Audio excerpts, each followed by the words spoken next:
I am Daniel Lucas, and welcome to Book 101 Review. Book 101 is all about the books that I read for the last 40 years, and today I have my special guest.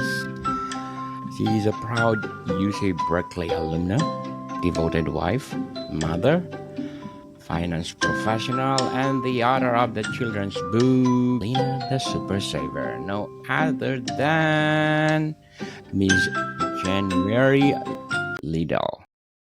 Perfect. Yes. Hello. Aloha, Daniel. Thank you for having me on here. Yes, and Miss January, can you please introduce yourself? Can I? Oh, I'm sorry. I lost what you said. Did you say introduce yourself? Yes, please. Oh, aloha. My name is January Liddell. I live in the islands of Oahu, Hawaii, and I am, just like Daniel said, I am a UC Berkeley alumna, wife to a retired soldier. I have two amazing children, a son and a daughter, and I am, amongst many other things that I do, a mother, a wife. I'm a financial professional and a podcast host of Sexy Freedom Media Podcast, and now a published author of Alina, the Super Saver. So I'm really excited to share this book. This is actually my first podcast talking about this book on another platform other than my own. So I'm really excited to be here. Congratulations, Miss January, because this podcast is for you, is to empower writers, authors all over the world.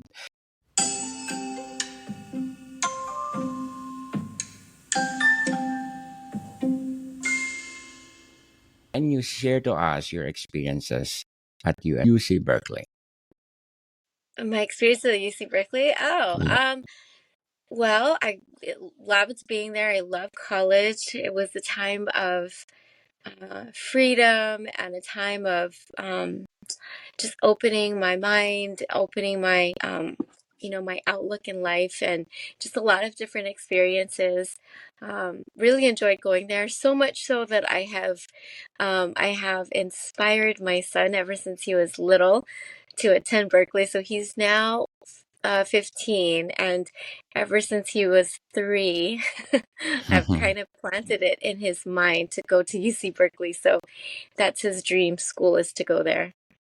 Yes, and thank you for sharing your experiences. So, what are the key elements of a successful children's book as Alina the Super Saver?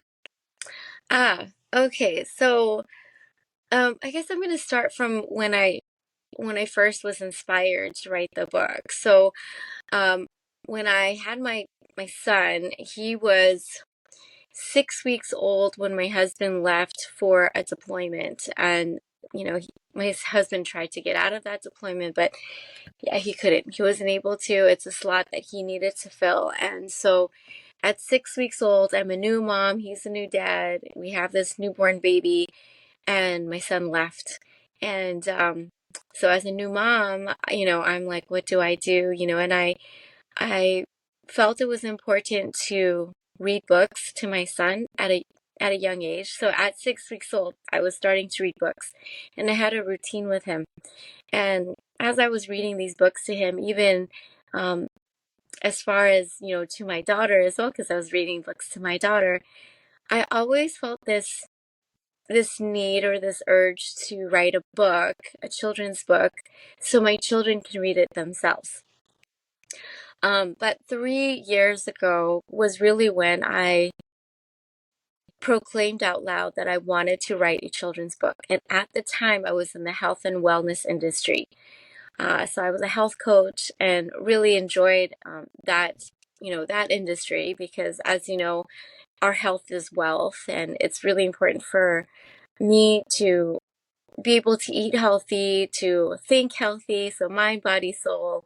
And I've also transferred that same thoughts to my children. But as I went into the finance industry, I'm realizing that a lot of us were not taught financial literacy when we were children. And so it's important for me to teach young children and to impart that that sense of urgency or that sense of wonder about money matters. Because I think as a child, for me, we were taught a scarcity, like to have a scarcity mindset. And for my children and children all over the world, I want children to feel that money is flowing, it's there, and I want to teach them, how to manage it wisely. So hence, March 7th, sorry. Yeah, March 7th was when I decided to write this book, Alina, the Super Saver. I said, and I posted it somewhere on Facebook. I said, I'm writing a children's book. This is the day. And I finally wrote it. The following week, I found my publisher, Teresa Velarde of Book Endeavors, Authentic Book Endeavors. And then I found my illustrator, Haruni, and she is from Sri Lanka. So I'm super happy to have this team, because the team is the one who helped me bring Alina to life. Sorry, that was a very roundabout way of answering your question, but that's how it started. Congratulations, Thank Miss you. January. So, what themes are most effective for engaging young readers? What themes? Yes. What themes? For me, I love Disney, and I feel like Disney is such an eye-catching, animation, eye-catching. Everybody knows Disney, right? So for me, it was important for me to have vibrant colors. Um, I love the color yellow. I think yellow is a very eye-catching color, and it's a happy color. And the bee, why I chose the bee, it's kind of a inside thing between a friend of mine. She created this trailer for me, and she calls me Queen Bee. Her name's Angelia, so I'm gonna drop her name. And she called me Queen Bee, and she created this beautiful trailer for my speaking engagement to children. And so the theme that I chose for my book are colorful, vibrant. Of course, I have Hawaii because Hawaii is where I live, and it's so beautiful here, and I just wanted to share that part of the world with everybody else. Um, and also in the book is my faith and my love for God. So those were the key themes amongst, financial literacy is Hawaii and my faith, vibrancy, and a touch of Disneyfied, if you may.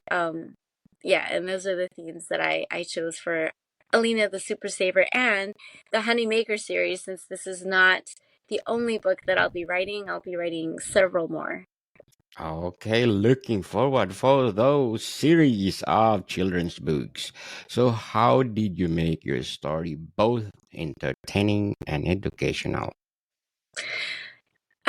So how did I make it entertaining? I want to say that in the book, it's a moment where a lot of us, children and adults alike, can relate in terms of when we go out shopping, there are certain things that we want. And for most children, because I have two children and they're always telling me, Mommy, I want this. Mommy, I want that.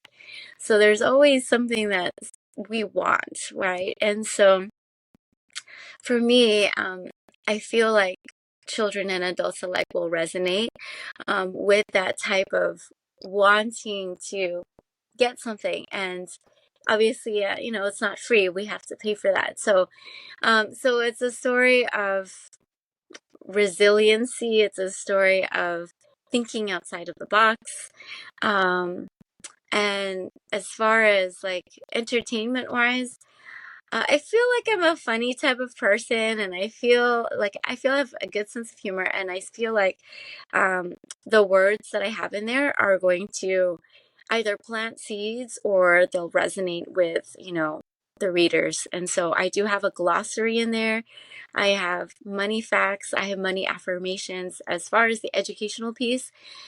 So not only is the story very very cute and very inspiring. But it's also a story. It's also a worksheet, if you may. I mean, there's a glossary, money facts, and money affirmations. Interesting. But before we go on, let's shout out our listeners. According to my ranking tops for the last 30 days, because in New Zealand, I got 81. Got 81 on the Apple chart. Tanzania at Wow. 93, Egypt at 117, Moldova at 126, United Kingdom at 159, Bahrain at 190, Poland at 191, and Mexico at 215. Thank you so much for supporting this podcast, because this podcast is created to empower writers, authors all over the world, like Miss January Liddell. So, what strategies can you use to create relatable and memorable characters in your children's book? Alina the What? Super Saver. I'm sorry. Can you repeat that question? What strategies can you Mm. use to create relatable and memorable characters in Alina's the Super Saver? Oh, what strategies did I use to create memorable characters? Alina actually was born from my daughter's name. So my daughter's middle name is Alina. She is actually the one who inspired me to write the book. She's still 8. She's a young one, and so I wanted her to be able to hold this book. And so the character there are 3 characters in this particular book, Alina, and it's her mom, and it's another character, and I don't want to bring it out because I want you to actually read the book, but they're bees. So Alina is a bee, and bees for me are important in this world. It's vital that we have bees, and there's a kind of a shortage of bees as well, and so I think it's important for me to introduce the character bee, and then in the next book that I'll be writing called Dynamo's Spending Spree, it's a little duck. So it's a little yellow duck. He's in his Hawaiian shirt, and then several books later, I am actually introducing some of my daughter's friends. So some of my daughter's friends will be the inspiration for the different characters, and the different characters will be animals from Hawaii. So um, like a gecko, like a mongoose, like a nene bird, a honu. Honu is a turtle. And then there's a humu humu nuku nuku apua'a, so that's the state fish of Hawaii. Um, so that's my inspiration. Those are my strategies, is that I'm going to be introducing Hawaiian animals into the book. Yes, looking forward for those Hawaiian books. Miss January, so what role does rhyme and rhythm play in children's books, especially for younger readers? So in a lot of younger books, such as like storyboards, storyboard books, and stories for like Cat in the Hat, right? Those are, it's important to have the rhyme in some cases, because it builds it builds this repetition, or it builds this kind of rhythmic type of way of listening. It's almost like a song. And but for mine, I don't have like a rhythm, it's not rhyming in here. It's more storytelling. But definitely, like, rhyming would be great for younger readers, I feel. This one is particularly for ages 5 to about 10. Um, yeah, and it's more of storytelling. Yes, indeed, the storytelling, people. So before we go on, I'm inviting you to please do listen to my other podcast, Food 101, our fourth season with Chef Alessandro, one of the best executive chef or specialty chef in one of the five-star hotel in downtown Toronto. Please do listen to our latest episode. We talk about prosciutto e Milano, one of favorite, best appetizer of Italian cuisine, most especially for summer, summer, summer. And please do purchase our culinary courses, people, available already. So please do support our culinary courses if you are willing to learn how to create a delicious food. We have a lot of volumes that we are offered. Volume 1 basics, volume 2 fundamentals, volume 3 principles. Those will guide you how to create a delicious food. So, Mm. Miss January, what are some tips for creating an appealing cover for a children's book? Well, you got to find the right illustrator. So there are so many wonderful, talented people out there. I belong to a group called Children's Book Author Illustrator on Facebook, and I may have butchered that name, but it's a Facebook page. So that's probably the first tip: is be on some type of a page, a group page where there are authors, illustrators, publishers, editors. That way, you can gather some ideas and tips from them, and then start perusing through that page and see which illustrator or illustration resonates with you. For me, I found Haruni by accident. Really, I don't remember how I completely found her, because I feel like I touched on one illustrator that I really liked. And then that led me to Instagram.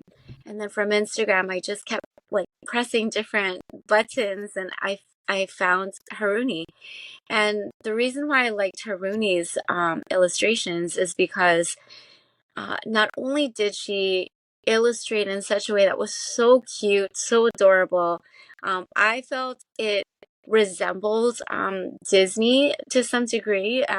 Just so adorable, very cute. And then the other reason was she animated her illustrations, and I haven't seen that in any other illustrator. So there's a video, and I don't know if I'll be able to share, but there's a video of Alina going to the honey bank, and it's so cute because she has music with it, and you can see Alina actually flying to the honey bank. Yeah, So, you can share. I'm gonna oh, remove the. You know how to. oh, Okay, well, thanks. I'll just remove. Okay, you can share. Okay, let me see how I could Just click. share. How do I share Just that? click the share. You're using mobile, right? You're using mobile. Yeah, I'm using Oh, I mobile. don't know how to do that on Uh, mobile. yeah, I apologize. I have a Mac, and so for some reason my Mac wasn't able to. Oops, my Mac wasn't able to share. I'm sorry, use Login. that. Oh, The okay. computer. Yeah, I wasn't able to. Like, it was black screen, so I had to use the mobile. Um. Oh yeah, darn. I don't know if I can share it. I don't. This is my first time using this platform. It's great. I thank No, you. I'm inviting you again for next month to talk Uh, about financial issues.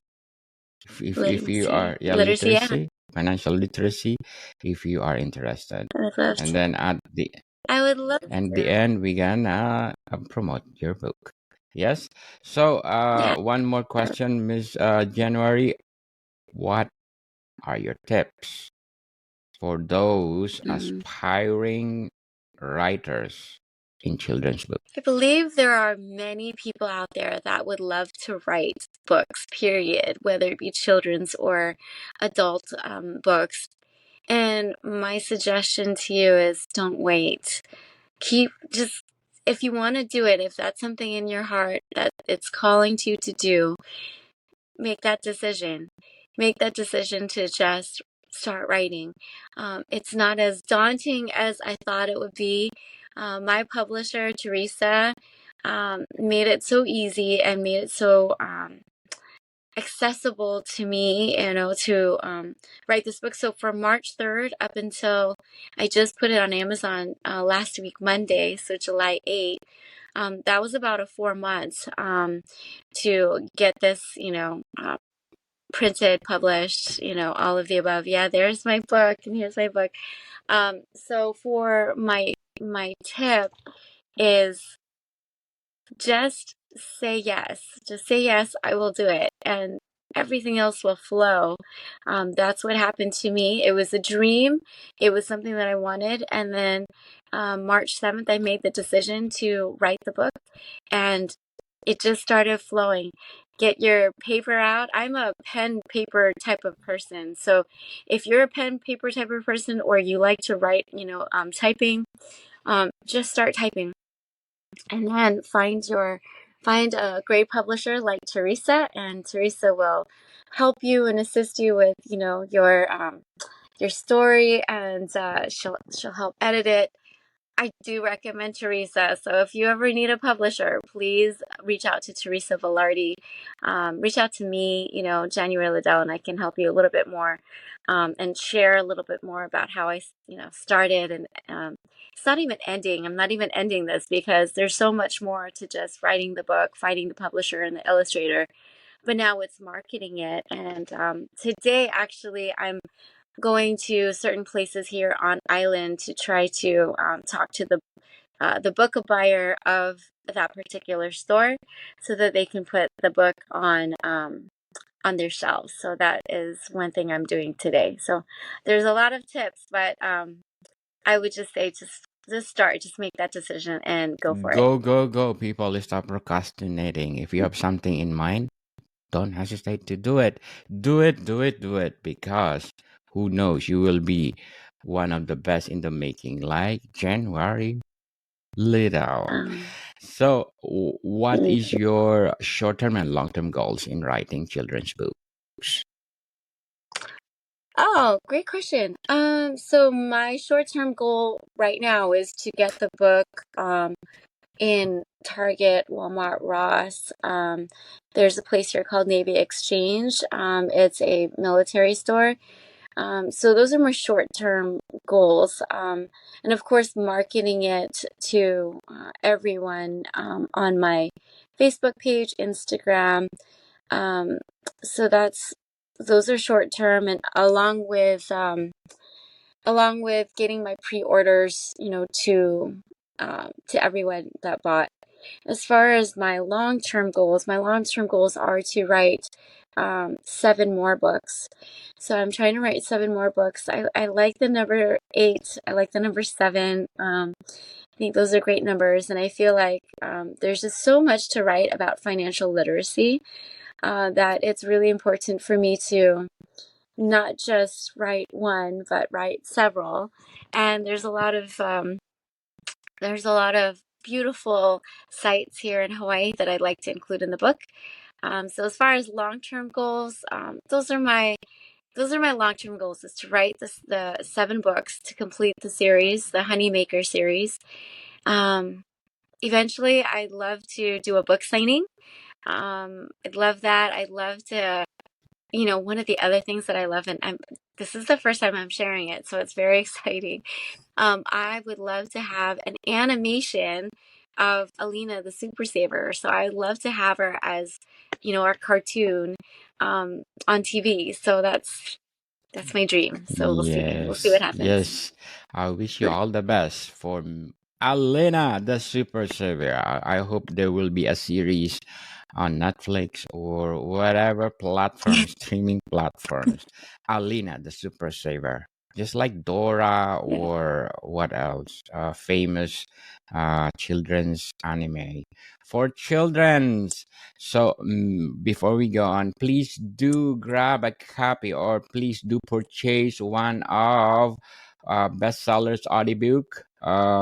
Stand tall, stand together, and they are one of the best sellers, people. Book 101 Review Volume 3. These are my 100 episodes of Book 101 Review, and I do it for an audio, so you can purchase it through Audible. Of course, my climate change book, Earth Fever, Unraveling Climate and Our Race to Restore Balance. And another Book 101 Review Volume 2 selected is a product of my Book 101 episodes on my first season. And of course, Book 101 Review, Volume 1, highly recommended. Those are my recommended books need to read to empower your life, empower knowledge. in your brain. And of course, one of my self-help book, Threads of Existence, Weaving the Tapestry of Life. And life is too short, a journey of discovery, fulfillment, and joy. So please do purchase them, people. One of the best sellers on Audible, and I hope you will like it. So, Miss January, can you please invite our listeners to support your podcast and support all your book? Yes. Okay. So you can find me januaryliddell.com. You can find me on Facebook. I'm January Liddell, and I have a group page called Anchored Financial LLC, both on Facebook and Instagram. That's Anchored Financial LLC. Then you can also find my book, Alina, the Super Saver, on Amazon. Alina the Super Saver. And then, of course, find me on Spotify, iTunes, Sexy Freedom Media Podcast. My friend Helen and I have this amazing podcast. We're in our 8th year of creating this podcast, and just so much to learn. We just did an episode with Dr. Gretchen Guevara, who is a fellow Berkeley alumna, and she's a psychiatrist. And we talked about self-care, a lot about mind, body, and soul, and her tips and her tools that we can use to combat all the challenges in life. So please take a listen to Sexy Freedom Media Podcast. Yes, people, Thank you. let's support Miss January Liddell, because if you support her, more podcasts, more children's books to come, and more, of course. I'm looking forward for your financial literacy book. So Miss January, thank you for your time. thank you so much, Daniel, for having